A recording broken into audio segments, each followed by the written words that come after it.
देखिए, तो अभी हम लोग कुछ क्वेश्चंस करने वाले हैं। क्वेश्चंस आपके यूजीसी नेट इकोनॉमिक्स के हैं, और अगर आप इस चैनल में नए हैं तो आप सब्सक्राइब कर सकते हैं और बहुत सारे क्वेश्चंस मेरे साथ प्रैक्टिस कर सकते हैं। देखिए, जो क्वेश्चन है यहाँ पे लिस्ट वन असर्शन रीजन वाले क्वेश्चन है, और अगर आपको बहुत सारे क्वेश्चंस प्रैक्टिस करना है तो आप मेरे साथ क्वेश्चंस प्रैक्टिस करिए। और यहाँ पर मैंने एक प्रॉपर प्लेलिस्ट बनाया हुआ है जिसमें सारे क्वेश्चन को ऐड कर दिया है, तो आपको ढूंढने में कोई भी प्रॉब्लम नहीं होगी। तो देखिए, क्वेश्चंस क्या है हमारा कि ये फर्स्ट क्वेश्चन है match list one and list two. ठीक है, यहाँ पर देखिए आप लिस्ट वन मिलेगा, यहाँ पर आपको लिस्ट टू मिलेगा। ठीक है, आपको लिस्ट वन और लिस्ट टू को मैच करना है। ठीक है, देखिए कॉर्पोरेशन टैक्स, ठीक है, corporation tax, sales tax, house tax, wealth tax. ठीक है, ये किसका किसका है? तो अगर हम बात करें कॉर्पोरेशन टैक्स और वेल्थ टैक्स, ये दोनों टैक्स होता है गवर्नमेंट ऑफ इंडिया का। ठीक है, कॉर्पोरेशन टैक्स और वेल्थ टैक्स किसका होता है? गवर्नमेंट ऑफ इंडिया का। तो ए का भी हो जाएगा 3 और डी का भी हो जाएगा 3। ठीक है, अब देखते हैं सेल्स टैक्स। ठीक है, सेल्स टैक्स होता है स्टेट का। ठीक है, ये किसका होता है? स्टेट का होता है। सेल्स टैक्स किसका होता है? स्टेट का। ठीक है, तो इसका आंसर हो जाएगा आपका 1। अगर हम देख रहे हैं हाउस टैक्स, हाउस टैक्स होता है म्युनिसिपल कॉर्पोरेशन का। किसका होता है? म्युनिसिपल कॉर्पोरेशन का होता है हाउस टैक्स। ठीक है, तो हाउस टैक्स हो जाएगा आपका यहाँ पे 2। तो हम लोग का आंसर क्या हो गया? 3 1 2 3, 3 1 2 3। ठीक है, ये देखिए कोड्स आपको मिलेगा। ठीक है, जहां पे A B C D ऐसे ऑप्शंस रहेंगे, आपको करेक्ट कोड बताना होगा। तो हम लोग ने देखा corporation tax government of India का होता है, वेल्थ टैक्स किसका होता है? ये भी होता है गवर्नमेंट ऑफ इंडिया का। सेल्स टैक्स होता है स्टेट का। ठीक है, और हाउस टैक्स होता है म्युनिसिपल कॉर्पोरेशन का। अब हम लोग का आंसर निकल गया 3 1 2 3। हम लोग इसको क्या करेंगे? इसको हम लोग मैचिंग कर देंगे करेक्ट आंसर में, वही हमारा आंसर हो जाएगा। देखिए ए में क्या 3 1 2 3, फर्स्ट में हमें आंसर मिले तो answer will be A. Answer क्या है? ए। ठीक है, अब नेक्स्ट क्वेश्चन आपकी असर्शन रीजन वाले आ गए। ठीक है, देखिए मान लीजिए कि indirect tax are generally regressive in character. ठीक है, दो चीजें होती है प्रोग्रेसिव और रिग्रेसिव, एक दूसरे का अपोजिट। ठीक है, जो इनकम टैक्स होता है वो क्या होता है? डायरेक्ट टैक्स होता है। ठीक है, तो इनकम टैक्स क्या होता है? डायरेक्ट टैक्स होता है, वो प्रोग्रेसिव नेचर का होता है। लेकिन जो भी टैक्सेस हो जाती है, मेडिसिन पे, किसी गुड्स पे, कोई पैकेट वाला फूड है, तो वो सब चीज पे क्या होता है? इनडायरेक्ट टैक्सेस होता है। ठीक है, वो होता है रिग्रेसिव नेचर का। ठीक है, इनडायरेक्ट टैक्स की खासियत क्या है और डायरेक्ट टैक्स की खासियत क्या है?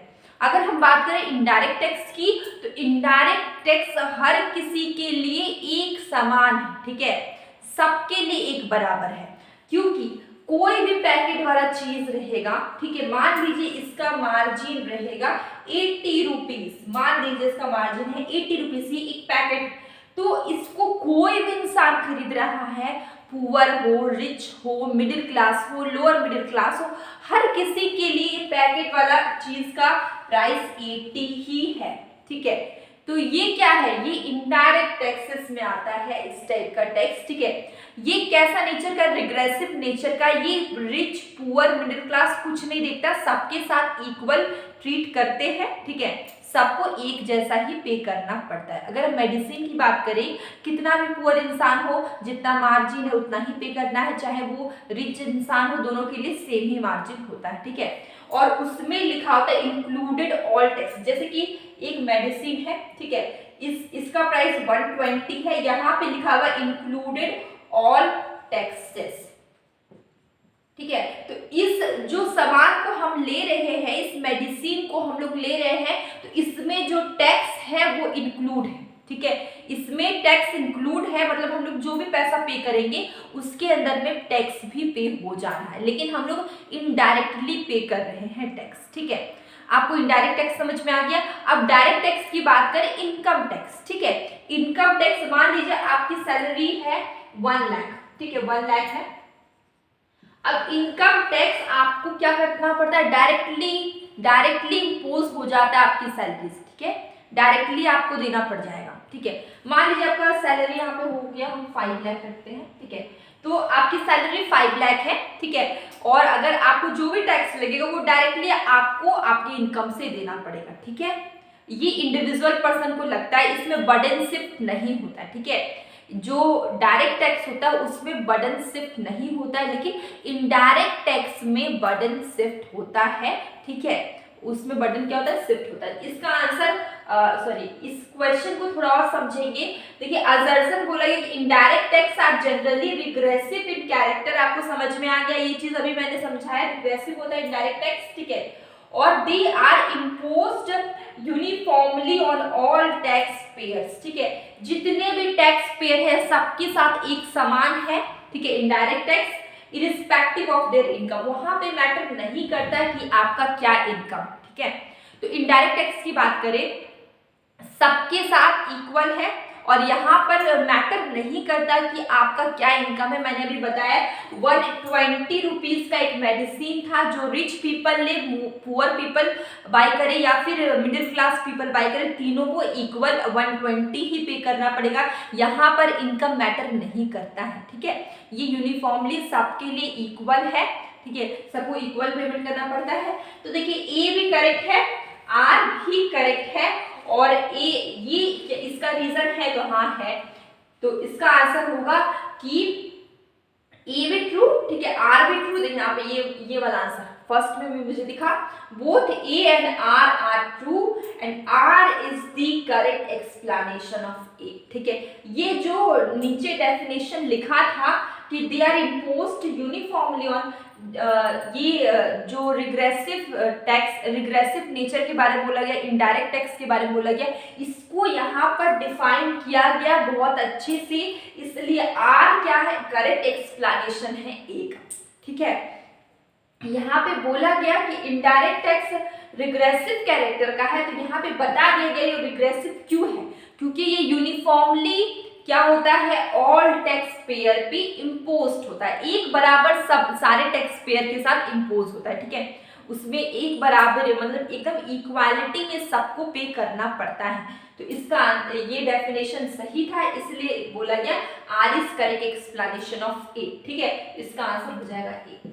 मैंने इतना लंबा समझाया, आपको पूरी अच्छी तरीके से समझ में आ गया होगा, इसका आंसर आपका ए है, आंसर विल बी ए।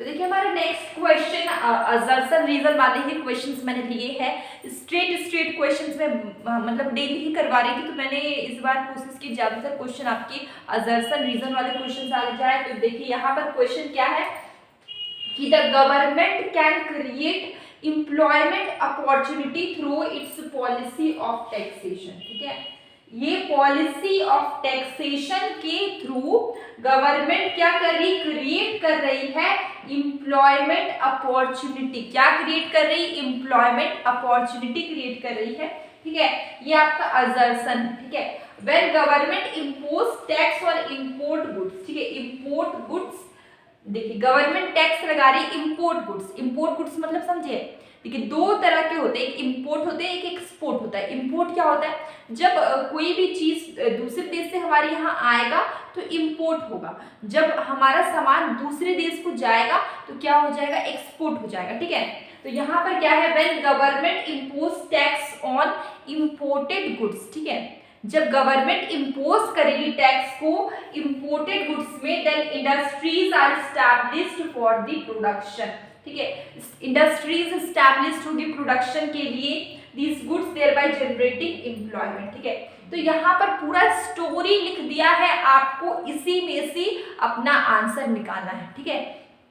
क्या बोला गया, अगर गवर्नमेंट इंपोर्टेड गुड्स में टैक्स लगाएगी तो क्या होगा, यहाँ पर हो जाएगा कि प्रोडक्शन के लिए इंडस्ट्रीज एस्टैब्लिश्ड होंगे, और इंडस्ट्रीज एस्टैब्लिश्ड होंगे तो क्या होगा, एम्प्लॉयमेंट जनरेट होगा, ठीक है, इंडस्ट्रीज एस्टैब्लिश्ड होंगे तो क्या होगा, एम्प्लॉयमेंट जनरेट होगा, एम्प्लॉयमेंट जनरेट होगा तो क्या होगा, बहुत सारे लोगों को काम मिलेगा, ठीक है, आपको समझ में आ गया। जब इंडस्ट्रीज लगेंगे, ठीक है, तो वहां पर क्या होगा कि लेबर का डिमांड, लेबर चाहिए, ठीक है, वहां पर हैंडल करने के लिए। तो यहाँ पे क्या हो रहा है, इंडस्ट्रीज बन रहे हैं, स्टैब्लिश्ड हो रहे हैं, तो यहाँ पर एम्प्लॉयमेंट बन रहा है, एम्प्लॉयमेंट अपॉर्चुनिटीज क्रिएट हो रही है, ठीक है। तो ये आपका रीजन है और असर्शन है, the government can create employment opportunity.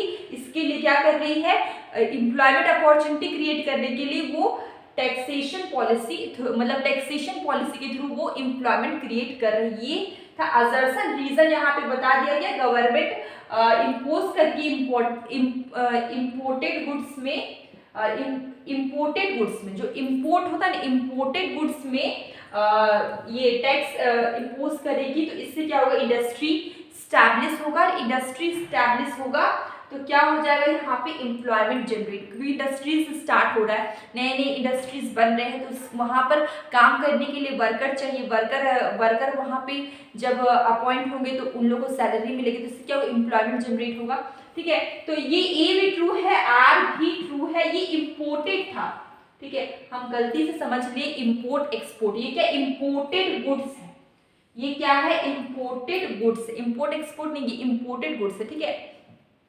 और मैंने अभी जो बताया इम्पोर्ट और एक्सपोर्ट वो अलग चीज था, यहाँ पे इम्पोर्टेड गुड्स, ठीक है।